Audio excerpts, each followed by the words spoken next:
Madame, Monsieur, bonsoir, bienvenue dans ce JT Express. La Saint-Patrick a eu lieu ce 17 mars, mais un reportage exceptionnel vous sera diffusé prochainement. Et en attendant, l'actualité continue. Crise Covid, un an déjà, un an que nous vivons sous cloche, entre confinement, couvre-feu, confinement partiel, mettez des masques, puis non, puis oui, attestation, dérogation, interdiction de manifester, de se retrouver entre amis, en famille, vaccin autorisé, annulé, puis réautorisé. Le résumé de cette année a été démontré ce week-end à Marseille par un carnaval d'une journée, alors que ça fait déjà un an et plus que nous avons le même carnaval à l'Élysée. Le gouvernement rappelle que vous pouvez vous amuser seul, chez vous, sans faire de bruit et avec une corde.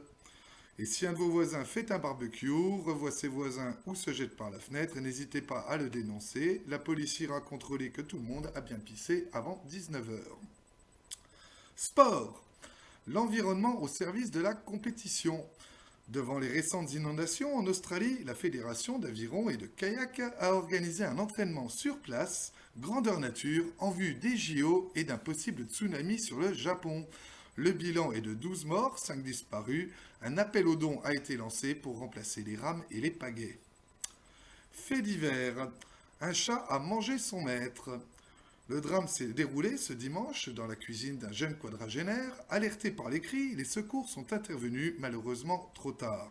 Que s'est-il passé? La gamelle était pleine et seule, la radio était renversée près du cadavre. Elle diffusait le best-of de Francis Lalanne. Le mystère demeure. Météo, vous avez une fenêtre propre, eh bien regardez au travers et vous verrez bien le temps qui s'y fait. Sinon, n'oubliez pas la pensée du jour, qui mange une noix de coco a confiance en son anus.